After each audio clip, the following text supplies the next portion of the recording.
नमस्कार दोस्तों, free study 94 YouTube channel पे आपका फिर से स्वागत है। आज हम उत्कर्ष क्लासेस करंट अफेयर्स मैगजीन से फरवरी मंथ का महत्वपूर्ण ऑपरेशन देखेंगे, जहां से लगभग 1 से 2 प्रश्न आने की पूरी संभावनाएं हैं। प्रीवियस जो एग्जामिनेशन हुए, चाहे आप 68वें बीपीएससी देखिए या 67वें बीपीएससी देखिए, यूपीपीसीएस देखिए, आरओए एआरओ देखिए, हर जगह 1 से 2 प्रश्न पूछे जा चुके हैं इस सेगमेंट से। तो ये सेगमेंट, ये जो टॉपिक है अपने आप में काफ़ी ज़्यादा इंपॉर्टेंट है। इससे रिलेटेड जितने भी फैक्ट हैं हम एक एक करके सबको देख लेंगे, जो कि आपके एग्जामिनेशन के लिए काफ़ी इंपॉर्टेंट होगा। तो जिन लोगों ने अभी तक चैनल को सब्सक्राइब नहीं किया है दोस्तों, तो प्लीज़ चैनल को सब्सक्राइब कीजिए, वीडियो को शुरू से लास्ट तक देखिए। वीडियो पसंद आता है तो ज़रूर लाइक कीजिए और अपने दोस्तों के साथ शेयर कीजिए। सबसे पहला जो न्यूज़ है दोस्तों, वो है ऑपरेशन दोस्त, जो कि काफ़ी ज़्यादा चर्चा में रहा है। चर्चा में क्यों रहा है, आप सबको पता है कि तुर्की और सीरिया में काफ़ी तगड़ा भूकंप आया था, जिसके कारण जो है वहाँ पे काफ़ी ज़्यादा लोगों की मृत्यु हो गई है, काफ़ी ज़्यादा नुकसान हुआ है। तो कहा जाता है कि विदेश मंत्री एस जयशंकर ने ऑपरेशन दोस्त के हिस्से के रूप में भारत द्वारा तुर्की और सीरिया के भूकंप प्रभावित क्षेत्रों में एक फील्ड अस्पताल आपूर्ति बचाव कर्मियों को तैनात करने की घोषणा किया है। तो ये किसके द्वारा? विदेश मंत्री एस जयशंकर प्रसाद के द्वारा किया गया था घोषणा। कहा जाता है कि C-17 विमान से खोज दल और बचाव सामग्री वहाँ पे भेजा गया। ठीक है, राष्ट्रीय आपदा प्रक्रिया बल चिकित्सा टीमों से खोज और बचाव टीमों को भेजने का निर्णय लिया गया और प्रभावित क्षेत्रों में राहत सामग्री भी भेजी गई। कहा जाता है 6 फरवरी 2023 को सुबह के समय भूकंप के एक श्रृंखला में 7.8 तीव्रता वाले भूकंप आया, जिसने हजारों इमारतों को नष्ट कर दिया और लाखों लोगों को क्या किया? प्रभावित किया। तो ये जो ऑपरेशन है, ये ऑपरेशन अपने आप में काफ़ी ज़्यादा इंपॉर्टेंट हो जाता है। पहले भी बहुत सारे ऐसे ऑपरेशन चलाए गए हैं जहां से प्रश्न आपके एग्जामिनेशन में पूछे जा चुके हैं। प्रीवियस आप पेपर देखिए, वहाँ पे चाहे आप बीपीएससी का देखिए या फिर आप यूपीपीसीएस का देखिए, किसी भी एग्जामिनेशन का अगर आप प्रिपरेशन कर रहे हैं तो आपको प्रीवियस क्वेश्चन जरूर देखना चाहिए। उससे हमें आइडिया लगता है कि कहाँ से किस सेगमेंट से आयोग प्रश्न पूछ रही है बार बार। नेक्स्ट न्यूज़ पे आते हैं। तो नेक्स्ट न्यूज़ जो है हमारा, वो अभ्यास त्रिशक्ति प्रहार है। कहा जाता है 21 जनवरी से 31 जनवरी 2023 तक भारतीय सेना ने पश्चिम बंगाल में एक संयुक्त प्रशिक्षण अभ्यास त्रिशक्ति प्रहार आयोजित किया था। कहा जाता है इस अभ्यास का समापन 31 जनवरी 2023 को तीस्ता फील्ड फायरिंग रेंज में एकीकृत अग्निशक्ति अभ्यास के साथ हुआ। ठीक है, तो आपको थोड़ा सा ध्यान रखना है, अभ्यास त्रिशक्ति प्रहार कहाँ पे संपन्न हुआ? तो पश्चिम बंगाल में। ठीक है, तो ये थोड़ा सा ध्यान रखना है। ऑपरेशन सद्भावना की अगर हम बात करें तो कहा जाता है कि लद्दाख में भारतीय सेना द्वारा ऑपरेशन सद्भावना चलाया गया। इसके तहत भारतीय सेना लद्दाख के दूर दराज के क्षेत्रों में रहने वाले बच्चों के लिए सेना सद्भावना विद्यालय चलाने, बुनियादी ढांचा विकास परियोजनाओं और शिक्षा यात्रा आदि जैसी कई कल्याणकारी गतिविधियां चला रही है। जम्मू कश्मीर की सेना का ऑपरेशन सद्भावना लोगों के कल्याण के लिए है। ठीक है, तो ये भी आपको पता होना चाहिए कि ऑपरेशन सद्भावना किस लिए है। ठीक है, नेक्स्ट न्यूज़ है हमारा तर्कश अभ्यास। कहा जाता है राष्ट्रीय सुरक्षा गार्ड NSG और संयुक्त राष्ट्र स्पेशल ऑपरेशंस फोर्स द्वारा तर्कश अभ्यास का आयोजन कहाँ पे? चेन्नई, तमिलनाडु में किया गया। इस अभ्यास का 6ठा संस्करण है, जो 16 जनवरी से शुरू हुआ और 14 फरवरी 2023 तक जो है चला और 14 फरवरी 2023 को संपन्न हुआ दोस्तों।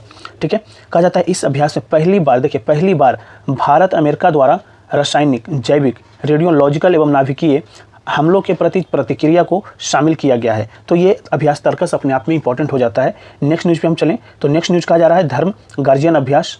ठीक है, कहा जा रहा है 17 फरवरी 2023 से 2 मार्च 2023 तक भारत और जापान के बीच जापान के सिगा प्रांत के कैंप इमाजू में संयुक्त अभ्यास धर्म गार्जियन का 4था संस्करण आयोजित किया गया। भारत द्वारा किए गए सैन्य प्रशिक्षण अभ्यासों की श्रृंखला में धर्म गार्जियन अभ्यास, जो जापान के साथ एक वार्षिक प्रशिक्षण कार्यक्रम है। ठीक है, हमारा अगला न्यूज़ है डच लीग सैन्य प्रशिक्षण अभ्यास। कहा जा रहा है दोस्तों 20 फरवरी 2023 से भारतीय और उज्बेकिस्तान की थल सेना के बीच उत्तराखंड के पिथौरागढ़ में द्विवार्षिक सैन्य प्रशिक्षण अभ्यास डच लीग के 4थे संस्करण का शुभारंभ हुआ, जो 5 मार्च 2023 तक चलेगा। ठीक है, कहा जाता है कि भारतीय पक्ष का प्रतिनिधित्व पश्चिमी कमान के हिस्से के रूप में गढ़वाल राइफल्स की 14वीं बटालियन, जबकि उज्बेकिस्तान का प्रतिनिधित्व थल सेना के उत्तर पश्चिमी सैन्य टुकड़ी ने किया है। कहा जाता है यह वर्ष 2019 से शुरू हुआ एक प्रशिक्षण अभ्यास है, जो कि इस बार 4था संस्करण ये संपन्न हुआ है। ठीक है, कहा जाता है संयुक्त अभ्यास का उद्देश्य जो है दोस्तों, वह है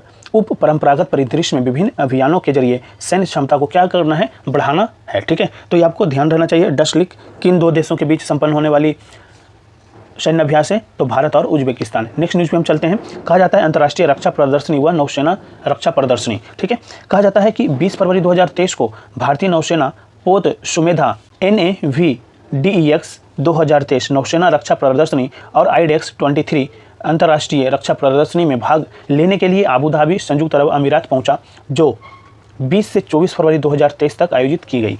दोनों नौसेनाओं के बीच पारस्परिकता को बढ़ाने के उद्देश्य से भारतीय नौसेना तथा संयुक्त अरब अमीरात की नौसेना के बीच द्विपक्षीय अभ्यास जायद तलवार का उद्घाटन संस्करण मार्च 2018 में आयोजित किया गया था, जिसका पिछला संस्करण अगस्त 2021 में संचालित किया गया था। इस जहाज को गोवा शिपयार्ड लिमिटेड द्वारा स्वदेशी रूप से निर्मित किया गया है। तो ये आपको याद रखना चाहिए, अंतर्राष्ट्रीय रक्षा प्रदर्शनी और नौसेना रक्षा प्रदर्शनी काफ़ी इंपॉर्टेंट है। ठीक है, नेक्स्ट एग्जामिनेशन के लिए काफ़ी इंपॉर्टेंट हो जाएगा दोस्तों ये। नेक्स्ट है हमारा डेजर्ट फ्लैग 8 एक्सरसाइज। ठीक है, कहा जाता है कि एक्सरसाइज डेजर्ट फ्लैग 8 में भाग लेने के लिए 110 वायु योद्धाओं वाली एक भारतीय वायुसेना की टुकड़ी 5 LCA तेजस और दो C-17 ग्लोब मास्टर 3 विमानों के साथ संयुक्त अरब अमीरात के अल दफरा एयरबेस पर पहुंची। यह अभ्यास 27 फरवरी से 17 मार्च 2023 तक निर्धारित है। एक्सरसाइज डेजर्ट फ्लैग एक बहुपक्षीय हवाई अभ्यास है जिसमें UAE, France, Kuwait, Australia, UK, Bahrain, Morocco, Spain, Korea गणराज्य, USA की वायुसेना भी भाग लेती है। तो डेजर्ट फ्लैग आपको एक्सरसाइज याद रखना चाहिए। ठीक है, कहा जा रहा है नेक्स्ट न्यूज़ में चलें तो कहा जाता है कोबरा वॉरियर अभ्यास। कोबरा वॉरियर की अगर हम बात करें दोस्तों तो कहा जाता है 6 मार्च से लेकर के 24 मार्च 2023 तक ब्रिटेन में रॉयल एयरफोर्स वेडिंगटन एयरफोर्स बेस में कोबरा वॉरियर अभ्यास का आयोजन होगा। ठीक है, कहा जाता है अभ्यास कोबरा वॉरियर एक बहुपक्षीय वायु अभ्यास है जिसमें फिनलैंड, स्वीडन, दक्षिण अफ्रीका, संयुक्त राज्य अमेरिका की वायुसेनाएं भी भाग लेंगी। इस कोबरा वॉरियर एक्सरसाइज का उद्देश्य भिन्न भिन्न लड़ाकू विमानों के विविध गतिविधियों में शामिल होना और अलग अलग वायुसेनाओं के सर्वोत्तम कार्य प्रणालियों से सीखना है। तो ये जो न्यूज़ है काफ़ी इंपॉर्टेंट है। अभी अभ्यास और ऑपरेशन से संबंधित 1 से 2 क्वेश्चन आपके एग्जामिनेशन में हर बार देखने को मिल रहा है। तो ये टॉपिक अपने आप में काफ़ी ज़्यादा इंपॉर्टेंट हो जाता है। तो वीडियो को शुरू से लास्ट तक देखिए। वीडियो अगर पसंद आया हो तो लाइक ज़रूर कीजिए। अभी तक चैनल को सब्सक्राइब नहीं किए हैं तो चैनल को ज़रूर सब्सक्राइब कर लीजिए और अपने दोस्तों के साथ शेयर भी कीजिए। Thank you so much.